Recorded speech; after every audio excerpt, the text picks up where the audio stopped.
For 8 whole years, the boy kept touching his ear, and every single doctor who looked at him said exactly the same thing over and over again, that there was nothing they could do to help him, nothing at all, and his father was so rich he could buy almost anything in the world, so he spent millions and millions of dollars, flew on private airplanes to different countries all around the planet, and begged the smartest ear doctors everywhere to please look at his son one more time.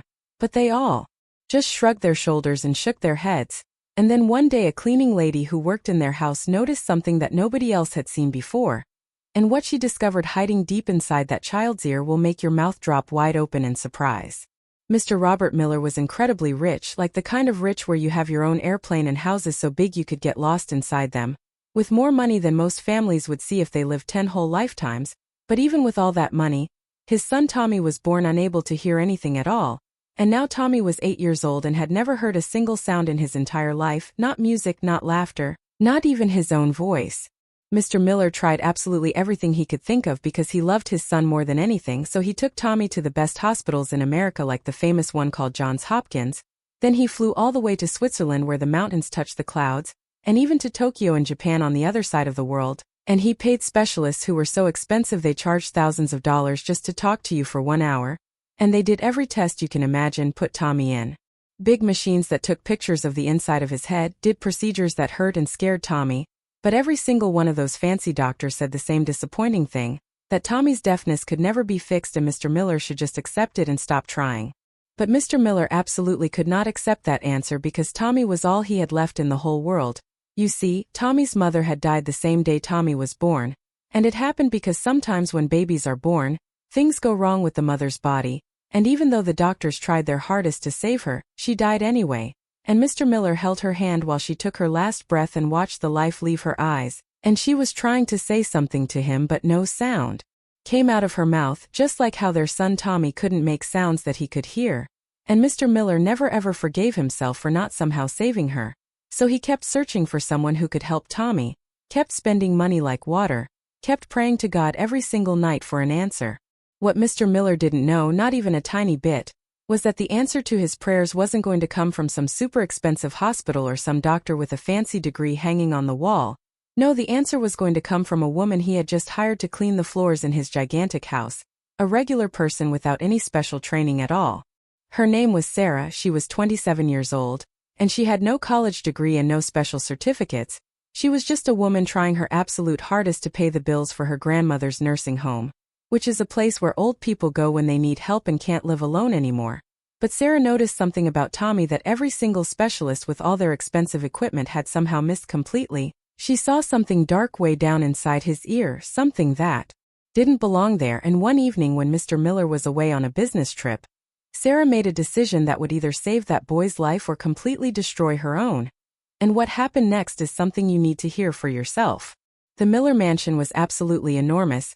It stretched across 40 acres of land in Connecticut with grass so green it looked fake and gardens that were trimmed so perfectly every bush looked like it had been cut with scissors.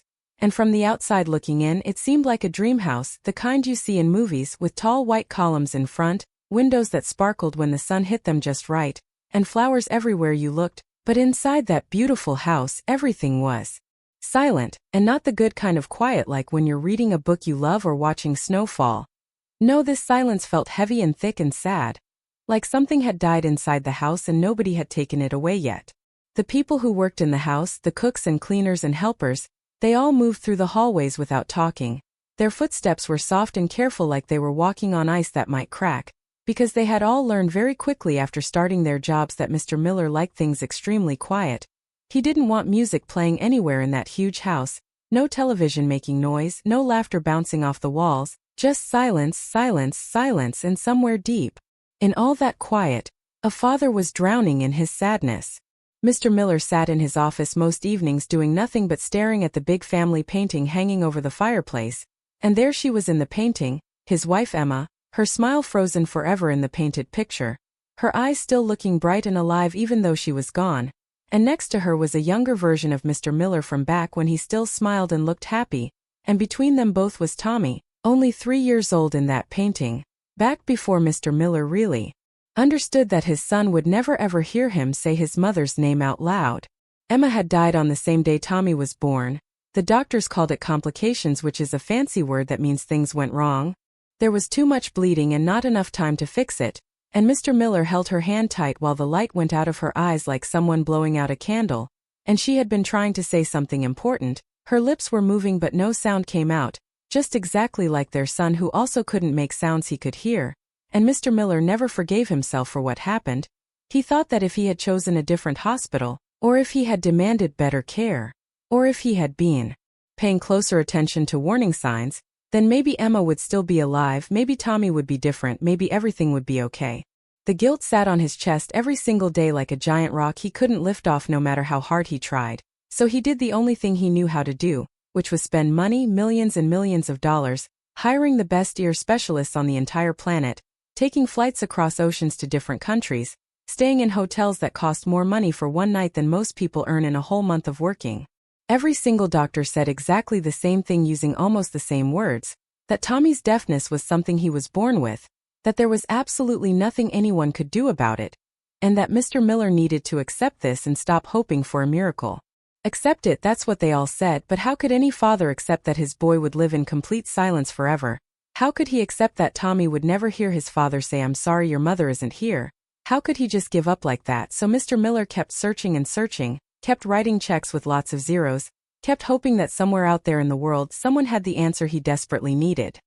He didn't realize that the answer wasn't going to come from some specialist in a white coat. No, it was going to come from someone he would never think to look at twice. Someone who was about to walk through his front door with nothing but faith in her heart and bills she couldn't pay. And her name was Sarah, and she was about to change absolutely everything. Sarah Brooks arrived on a Tuesday morning in October when the sky was gray and heavy, the kind of gray that makes everything feel sadder and heavier than it should. And she stood at the big gate of the Miller estate clutching her bag with both hands, trying to make herself breathe normally because she was so nervous.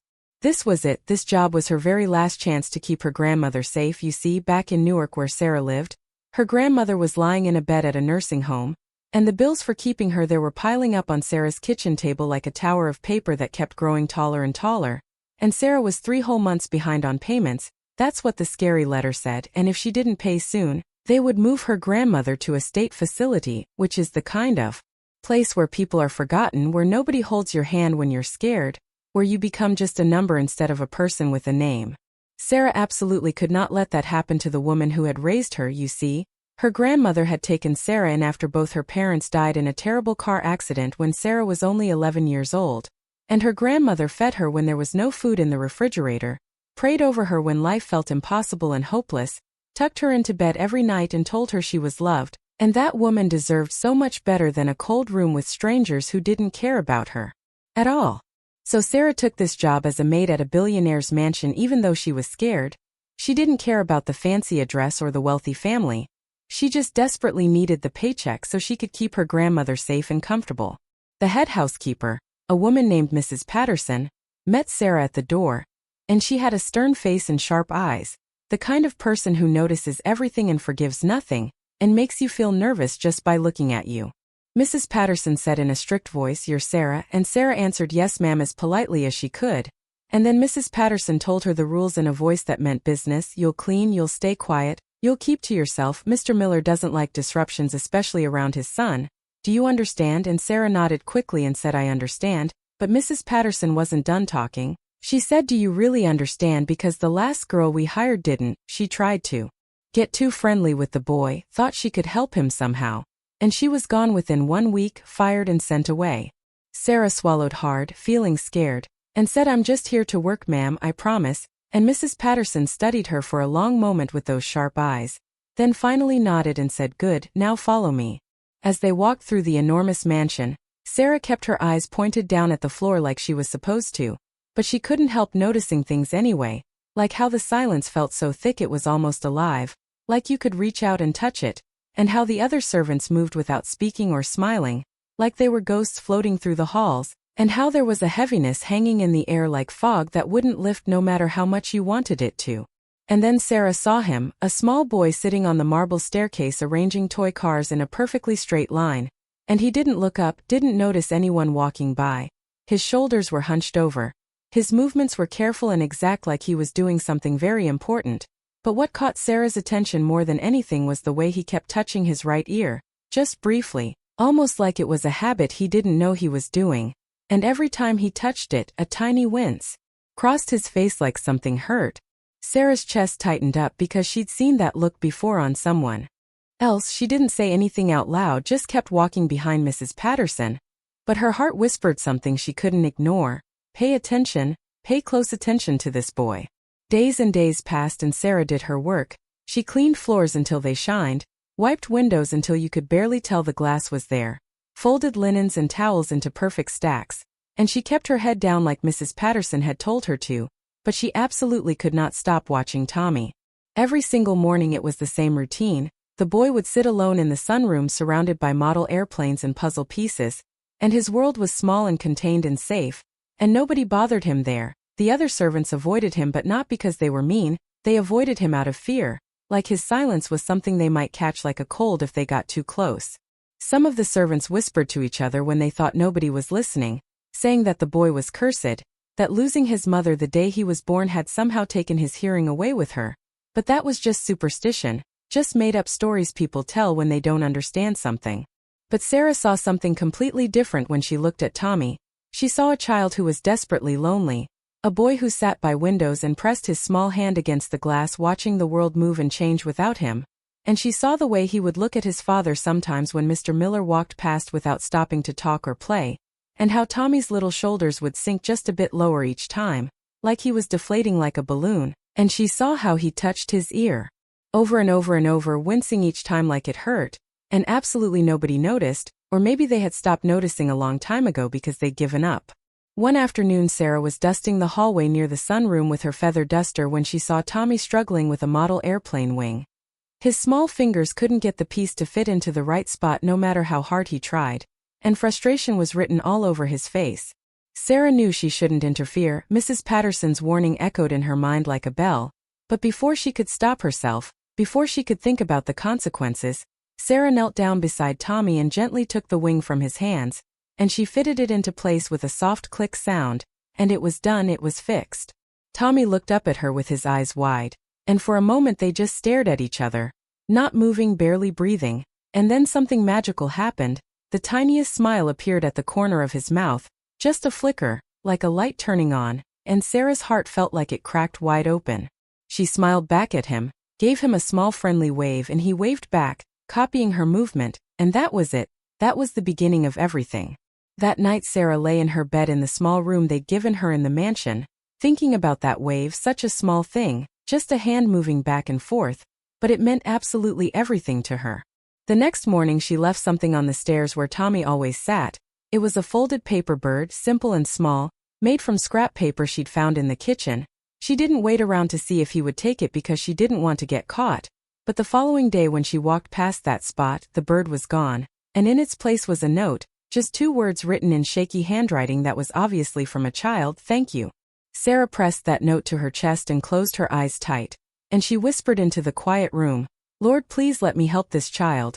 Show me how." And she didn't know it yet, but God was already answering her prayer, and the answer was going to cost her everything she had. Over the next few weeks something shifted and changed. Sarah and Tommy developed their own secret language. Small things that only they understood, secret things that made them both smile. She would leave him candy wrapped in shiny gold foil hidden in places only he would look, and he would leave her drawings of airplanes with his name signed at the bottom, and slowly Sarah learned his signs, not the formal sign language his tutors had taught him, but the personal signs he had made up himself just for communicating his feelings. The way he tapped his chest twice meant he was happy, the way he pointed up to the sky meant he was thinking about stars and space, and the way he pressed both palms together like he was praying meant he felt safe. And slowly Tommy started using that last sign around Sarah, the safe sign, and Sarah treasured that more than anything in the whole world because it meant he trusted her. But not everyone was pleased about their friendship. One evening Mrs. Patterson cornered Sarah in the kitchen when nobody else was around, and she said in a voice sharp as broken glass, "I've seen you with the boy," and Sarah's stomach dropped like she was on a roller coaster, and she said, "Ma'am, I don't," but Mrs. Patterson interrupted her, "I warned you, didn't I? Mr. Miller has very strict rules. Staff doesn't get close to Tommy. We don't become friends with him, we leave him alone." Sarah tried to explain, "I'm not trying to cause trouble, he's just lonely," but Mrs. Patterson stepped closer and said, "That's not your concern. Your concern is cleaning this house. Not mothering that child, not trying to fix what can't be fixed, do you understand me? Sarah bit her tongue to keep from saying what she really thought. Fix what can't be fixed. That's what everyone said, even here, even in this house where the boy actually lived, they had all given up on him. Mrs. Patterson's eyes were cold as ice when she said, "If Mr. Miller finds out you've been interfering with his son, you'll be gone, no reference letter, no second chances, think about that very carefully." And then she walked away, her heels clicking against the floor like a countdown to something bad. That night Sarah sat on her bed staring at the wall, thinking about everything. She thought about her grandmother lying in that nursing home bed, about the bills she couldn't pay, about the paycheck she desperately needed to keep coming, but she also thought about Tommy, his lonely eyes, his pain that nobody else seemed to see, the dark thing she'd noticed in his ear when the light hit it just right.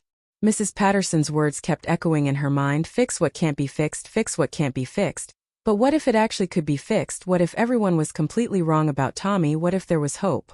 Sarah picked up her Bible from the nightstand and held it close to her chest, and she prayed out loud, "Lord, I don't know what to do. I can't lose this job because my grandmother needs me, but I can't ignore what I'm seeing either. Please help me know what's right." And she waited in the silence for an answer, but no answer came. Just the weight of a decision she wasn't ready to make pressing down on her shoulders. Outside her window the moon hung low and heavy in the sky, and inside her heart a war was beginning. A battle between what she needed to survive and what she knew was right. And she didn't know it yet. But that war was about to end because the next morning absolutely everything was going to change forever. The next morning came cold and quiet like most mornings did in that house. Sarah was sweeping the hallway with her broom when she heard it. A soft thud, then nothing, then silence. She stopped sweeping and listened carefully, and there was another sound like a muffled cry that was trying hard not to be heard, and her heart jumped in her chest. She followed the sound to the garden door, and there was Tommy sitting on the stone bench outside, his small body hunched over, both hands pressed tight against his right ear, and his face was twisted up in pain. Tears were streaming down his cheeks, but no sound at all was coming from his mouth. He was crying in complete silence like someone had pressed the mute button. Sarah dropped the broom right there on the floor and ran to him as fast as she could. And she knelt in front of him with her hands shaking. And she said his name, "Tommy, Tommy, look at me please." And he opened his eyes. They were red and wet and full of pain that made Sarah's heart hurt just looking at it. She gently made a sign with her hands asking about his ear. And he nodded yes, more tears falling down his face. And Sarah's chest felt like someone was squeezing it tight. She carefully signed, "Can I look at your ear? I'll be very gentle, I promise I won't hurt you." And Tommy hesitated because he was scared. Fear flickered across his face like a candle flame. But then he leaned forward toward her, and the sign he made with his hands meant trust, and Sarah almost started crying right then because this child who had been poked and prodded by doctors his whole entire life, who had been hurt over and over, was choosing to trust her. Sarah swallowed hard, took a deep breath, and tilted his head gently toward the morning light so she could see, and she looked carefully into his ear. And there it was, deep deep inside his ear canal where it was hard to see unless you really looked, something dark and dense, glistening like a wet stone, and it was bigger than it had been before, clearer, more obvious.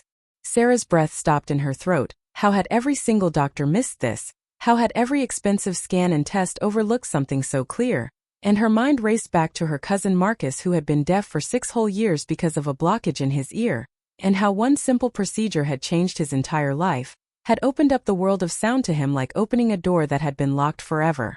Sarah's hands were trembling as she signed slowly to Tommy, "There is something in your ear, something that shouldn't be there at all, and we need to tell your father about it right away." Tommy's eyes went wide as plates and panic exploded across his face like fireworks, and his hands moved fast and frantic, making signs that said, "No, no, no. No doctors please, they hurt me, they always hurt me, they never help me, please no more doctors." Sarah's heart shattered into about 1,000 pieces right there. She understood completely. Tommy had spent 8 whole years going to specialists, 8 years of procedures that hurt, 8 years of pain with no relief at all. And he had learned that help meant suffering, that people who said they would help him always ended up hurting him instead. She took his small hands in hers and looked straight into his eyes, and she whispered very quietly, "I would never ever hurt you, never in a million years." And he stared at her, and slowly his breathing calmed down and got quieter, but the fear didn't completely leave his eyes. Sarah sat with him on that bench until the tears dried up, until his hands stopped shaking, until he felt safe again, and then she walked back inside the mansion, her mind spinning like a tornado.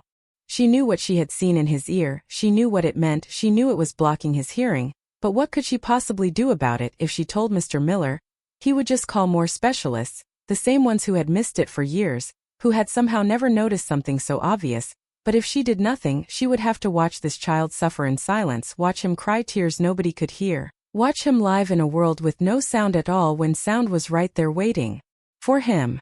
That night Sarah didn't sleep even a little bit. She lay awake staring at the ceiling, and her grandmother's voice echoed in her head like it always did when she needed wisdom. God doesn't always send help in fancy packages, baby girl. Sometimes he sends it through regular folks with nothing but willing hands.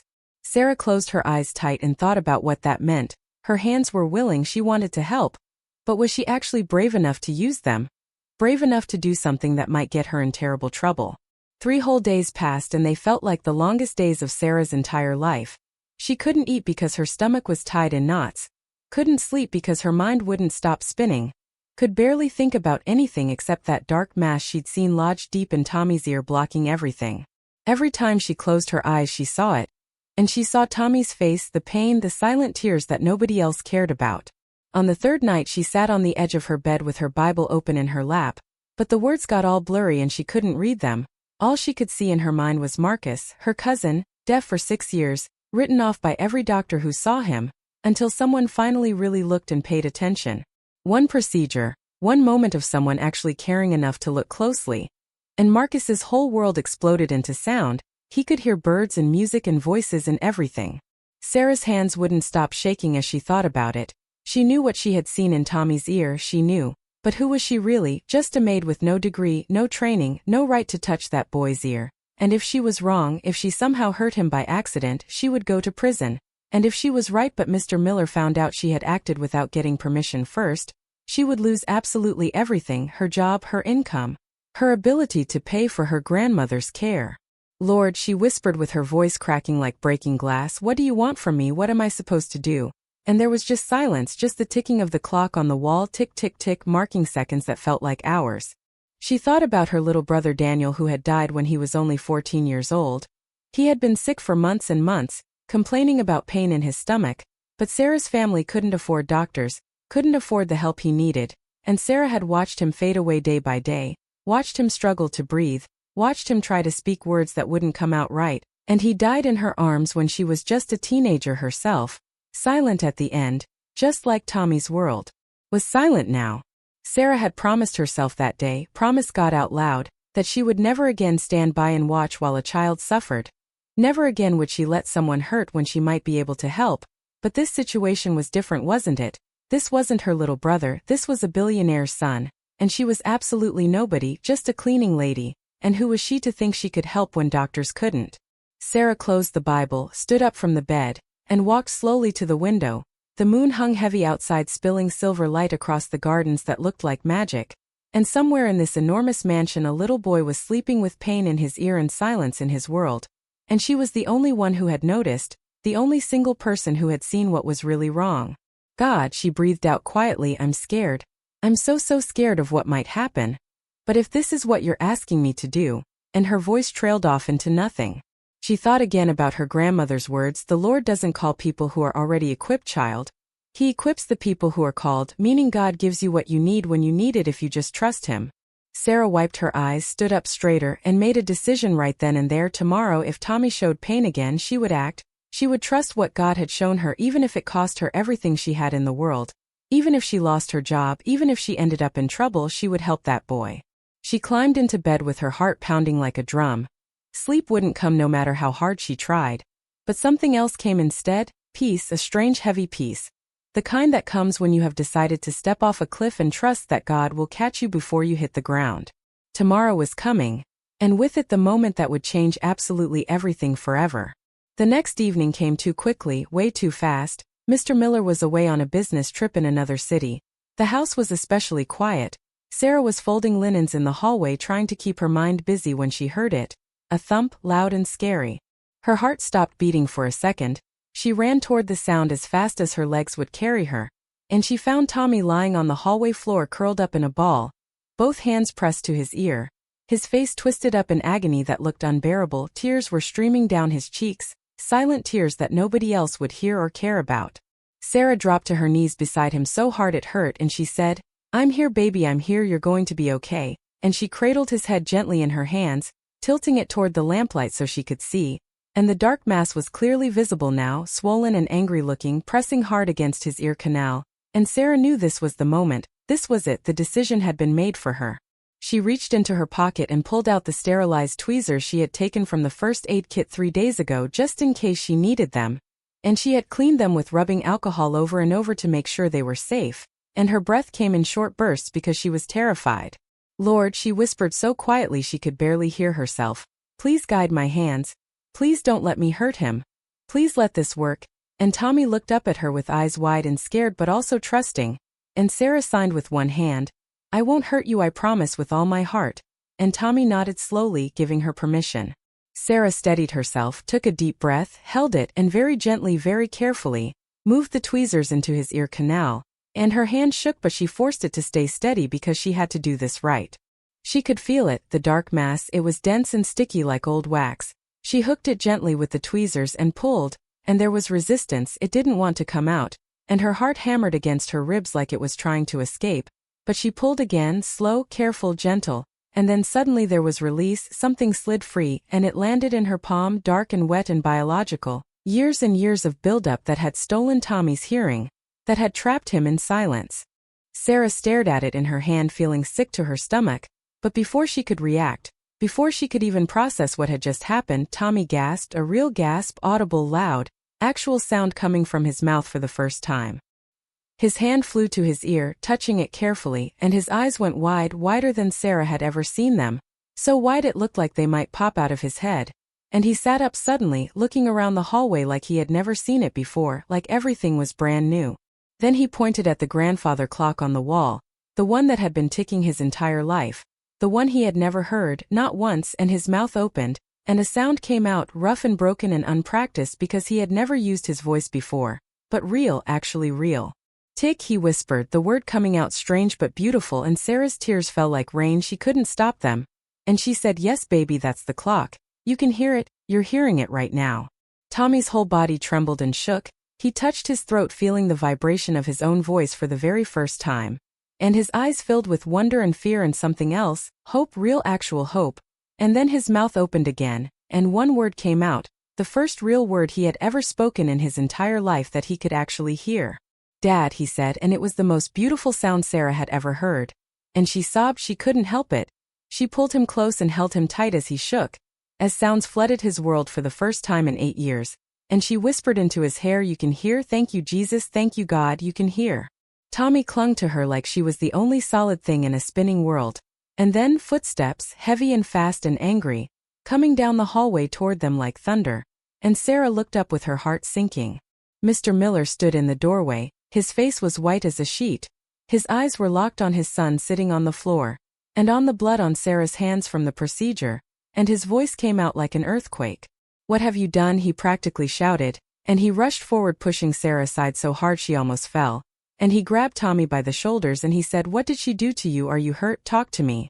Tommy flinched at the sound because it was so loud and so sharp, but then his mouth opened again and he said the most amazing thing, "Dad, I can hear you, I can hear your voice."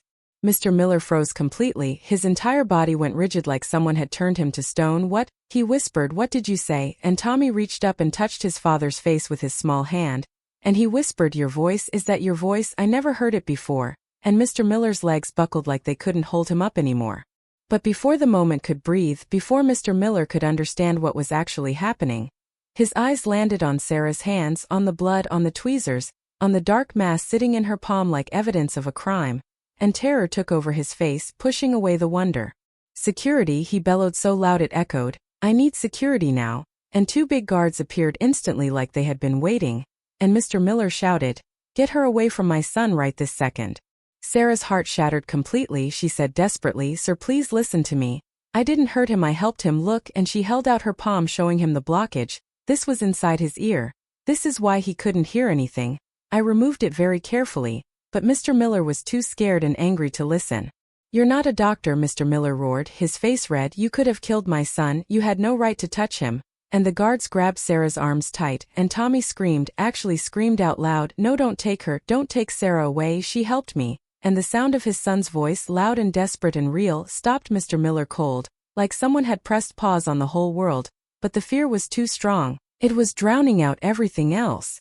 "Take her to the security office," Mr. Miller commanded the guards. "Call the police right now, she's going to jail for this." And Sarah didn't resist, didn't fight back as they dragged her away down the hall. She looked back at Tommy one last time, and she mouthed the words without sound, "It's okay, you're going to be okay, you can hear now and that's all that matters." And Tommy sobbed loud messy sobs, the first sounds of real grief he had ever made in his whole life. And he could hear himself crying for the very first time. At the hospital, doctors swarmed around Tommy like bees, doing tests and scans and examinations, shining lights in his ears, asking him questions, looking confused and amazed, and Mr. Miller paced the hallway outside the room, his mind spinning in circles. Nothing made sense. His son was speaking, hearing, responding to sounds. It seemed completely impossible. After 8 years of silence, a nurse in blue scrubs approached him walking quickly, and she said, "Mr. Miller, the doctor needs to speak with you urgently. It's very important." And Mr. Miller followed her into a small office that smelled like antiseptic. Dr. Matthews sat behind the desk and his face was grim and serious, and he said, "Mr. Miller, I don't know how to say this. There's something you need to see." And Mr. Miller said, "Just say it, just tell me what's going on." The doctor slid a folder across the desk, and it made a soft scratching sound. "This is your son's scan from 3 years ago, one of the many we did." And Mr. Miller opened it with shaking hands, and there on the page, circled in red ink, was a notation that made his blood turn to ice in his veins. "Dense obstruction noted in right ear canal. Recommend immediate removal for possible hearing restoration." And Mr. Miller's whole world tilted sideways. "Someone saw this," he whispered. "Someone knew 3 years ago." And Dr. Matthews nodded slowly, his face sad. "It appears so, but there's no follow-up procedure scheduled anywhere in the file. Your account was flagged for something called ongoing treatment protocol, which means..." And the doctor paused, "which means they kept treating you without ever actually fixing the problem." The words hit Mr. Miller like a punch to the stomach. "They kept my son deaf," he said, his voice shaking, "on purpose. They did it on purpose because my money was too good to give up." And Dr. Matthews said nothing, but his silence said absolutely everything. Mr. Miller's hands trembled as he stared at that notation circled in red. All those years, all those millions of dollars, all those specialists shaking their heads and saying nothing could be done. They had lied, they had all lied. And the one person who told the truth, the one person who actually helped, who actually cared enough to look closely, was sitting in his security office waiting to be arrested. And Mr. Miller stood up so fast his chair fell over. "Where are you going?" the doctor asked, but Mr. Miller didn't answer. He was already running. He had a maid to find and a lifetime of apologies to make. Sarah sat alone in the security office with her hands folded in her lap and her head bowed down. She wasn't praying for herself, she was praying for Tommy. That his hearing would hold, that his father would understand what she'd done, that the boy would finally know what it felt like to live in a world full of sound. And she was praying that she had done the right thing even though it looked like she was going to lose everything because of it.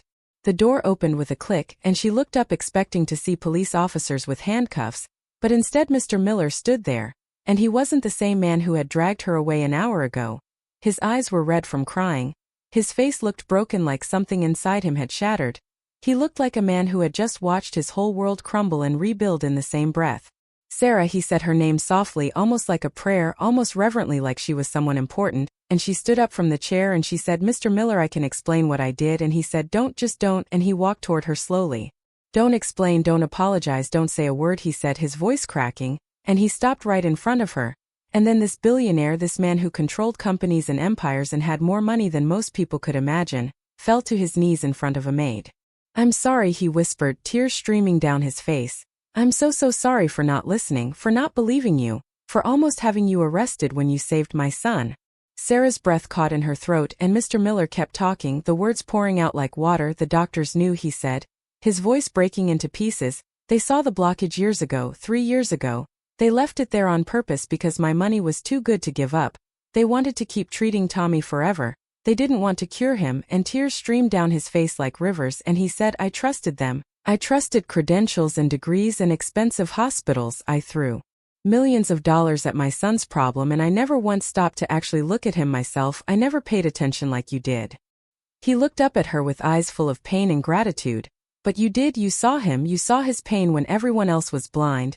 You paid attention when no one else bothered to care." And Sarah's own tears fell because she understood now that everything had worked out exactly like it was supposed to. I just loved him, sir, Sarah said quietly. That's all I did. I just loved that boy like he deserved to be loved. And Mr. Miller shook his head and said, no, that's not all, that's everything. That's the most important thing anyone has done for him in his entire life. Mr. Miller stood slowly, his legs shaky, and he said, I've spent 8 years trying to buy a miracle with money, flying around the world, paying specialists, and God sent the miracle through the woman I hired to clean my floors, the person I didn't think to look at twice. And Sarah wiped her eyes and said, God uses the willing, Mr. Miller. That's what my grandmother always told me. He doesn't need fancy degrees or lots of money. He just needs people who are willing to help.